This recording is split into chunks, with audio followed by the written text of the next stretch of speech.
Paano kung habang natutulog ka, tapos may papasok sa kwarto mo at merong gagawin sa'yo na hindi natin pwedeng sabihin dito kasi masyadong malaswa, lalo na sa mga bata na manonood.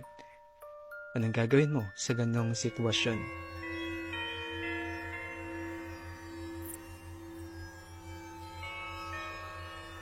Yan at iba pang mga paranormal at nakakatakot na video ang matutunghayan natin sa araw na ito.